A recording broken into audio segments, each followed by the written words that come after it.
આજે વાવથરા જિલ્લાના જે ખેડૂતો છે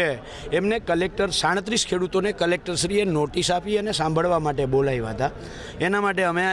એના પ્રતિનિધિ તરીકે એ જવાબ રજૂ કરવા માટે આવ્યા હતા અને જવાબ અમારી પાસે લેખિત પણ હતો। પણ સવાલ એ છે કે જ્યારે કલેક્ટરે પોતે જે નિયમોનું પાલન કરવું જોઈએ, જે બાબતોનું ધ્યાન રાખવું જોઈએ, દાખલા તરીકે 9 ફેબ્રુઆરી 2026ના રોજ જે જાહેરનામું છે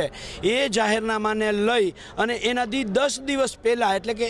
31/1/2026ના દિવસે ખેડૂતોને નોટિસ આપી દેવામાં આવે છે। એટલે આ જ્યારે અમે સવાલ પૂછ્યો ત્યારે ક્યાંક ને ક્યાંક કલેક્ટરની જાણે ચોરી પકડાઈ ગઈ હોય અને એને એવું લાગ્યું કે મીડિયા હાજર હશે તો મીડિયાની હાજરીમાં તો અમારો ક્યાંક ભોપાડું છતું થઈ જાય,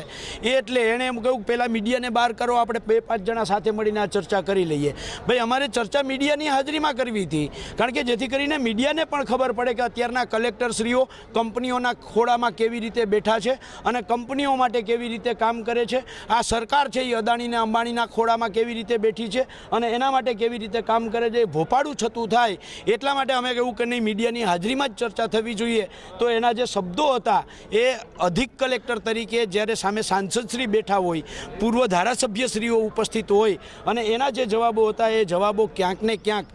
લોકશાહી માટે લાંછન સમાન હતા। પોતાના જવાબ આપવાના બદલે આ કંપનીઓનો જાણે પાવર ગાજતો હોય એવી રીતે એ ગાજતા હતા અને એના ઉપરથી બહુ સ્પષ્ટ થાય છે કે જો સાંસદશ્રીની હાજરીમાં આગેવાનોને આવી રીતે જો જવાબો આપતા હોય તો સામાન્ય ખેડૂતોને આ લોકો કેવા જવાબ આપતા હશે।